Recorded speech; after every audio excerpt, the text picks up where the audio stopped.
That was very sweet, because the people around you looked quite happy for your moment. I've done concerts where the people stood next to the person I'm singing to, and I fucking bitch. And they're on the cameras, they're on the screens at the back with this face. So I want to thank you, and I want to thank you, and I want to thank... In fact, come on, let's all have a group hug. Seeing as though you've been so lovely. Yeah.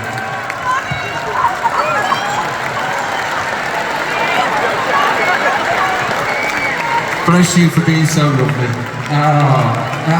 So I joined Take That in 1990, and we became famous in 1992. So that means, in one way or another, I have been in your life for 31 years. Yeah. And what a strange journey. What a weird journey. Full of alcohol abuse and mental illness and sold out stadiums, and, you know, it's been fucking crazy. It seems that I was born, when I was born, it seemed that I had an open wound and I was completely oversensitive. I felt as though I was one of the most sensitive people on the planet. I would hate to think that I've upset you, or I would hate to think that I did anything awkward or cringeworthy, and these thoughts became obsessions of mine.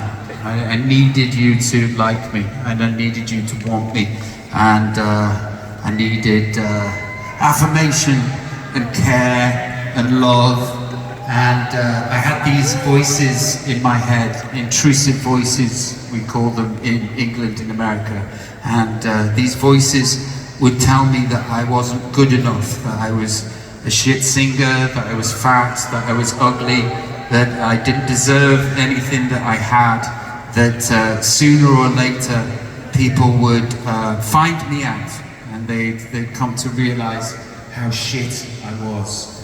And when I was 16, I joined Take That, and we became very famous very quick. And from the age of 16, 17, 18, 19, when you're supposed to be growing up, I just became this entity that was on the television, and it was too much. You know, it was too many fingers on the computer keyboard, and I broke down. And the voices inside my head got louder and louder.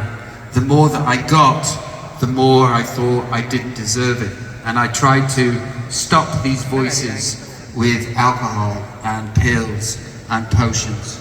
And it was all right in the moment, but then the next day and the next months and the next, I don't know, I just kept fucking up. And the depression got heavier and heavier.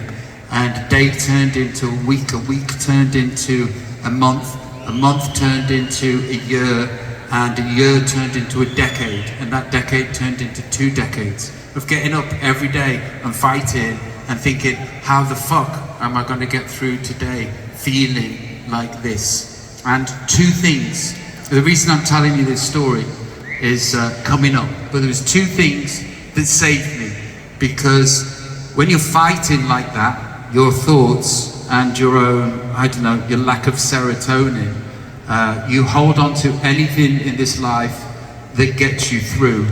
And there was 2 things, 2 massive things that kept me on the planet. I didn't want to commit suicide, but I could see it from where I was. There was no point in living. 2 things kept me safe. One was, I met my beautiful wife.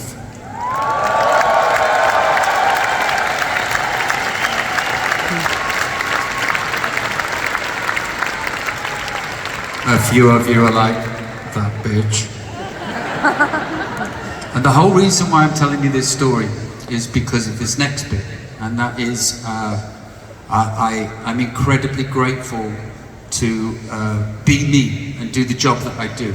And the other thing that saved me, and when they didn't know they were saving me, was the fact that you people exist. That you people came to my shows.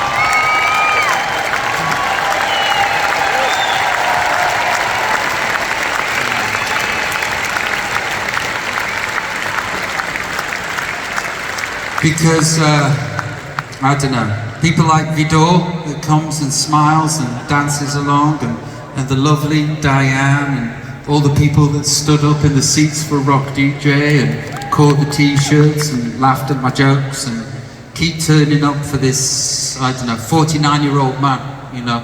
I once asked you to grow old with me, and you graciously said yes. And on behalf of me and my family, you don't know how much you have saved me through the years. God bless you.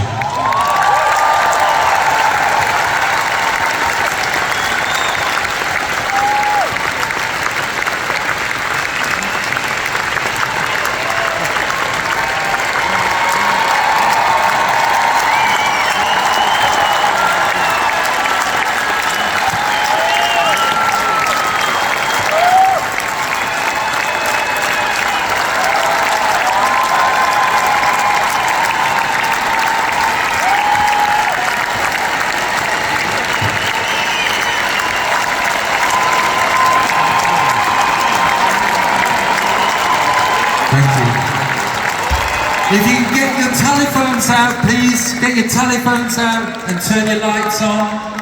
Get your telephones, everybody.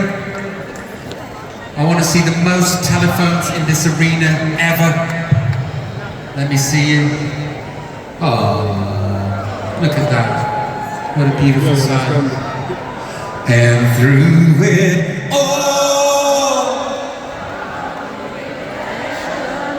a lot of love and affection, and down the waterfall, I know that life won't break me. She won't forsake me.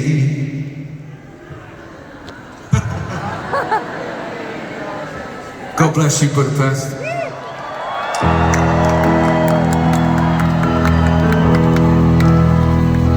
Sitting where does an angel contemplate my fate? And do they know the places where we go when we're gray and old? 'Cause I've been told that salvation lets their wings unfold. So when I'm lying in my bed, thoughts running through my head, and I feel that love is dead. Tell me!